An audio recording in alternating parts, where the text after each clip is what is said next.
South Korea is on high alert for a possible threat coming across the border from North Korea.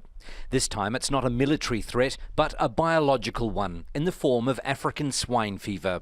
And it may be an impossible one to defend against because of the 250-kilometre-long demilitarized zone that separates the two countries. We can control the spread of the virus from other countries like China, at airports or seaports. However, we have little information about North Korea.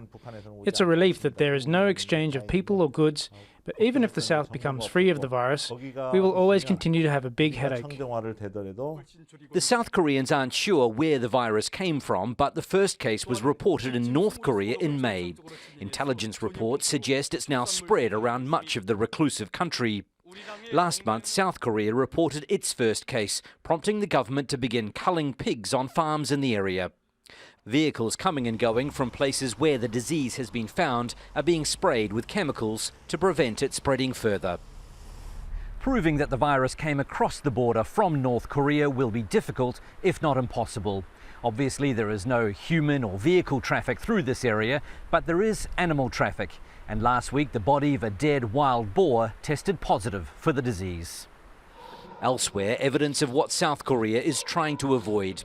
China, the world's largest pork producer, has seen almost 200 million pigs killed or culled, and its production is forecast to be down by 25% this year.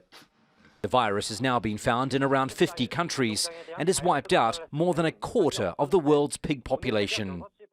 To help them fight the outbreak, the South Koreans have been trying to get more information from the north. As we have mentioned previously, we have informed the north of the outbreak of the ASF in the south and also proposed to cooperate on quarantine efforts. But they've had no response. In the meantime, they're intensifying their battle against African swine fever, but they know there's nothing they can do about what's going on in North Korea. Wayne Hay, Al Jazeera, Ganghwa Island, South Korea.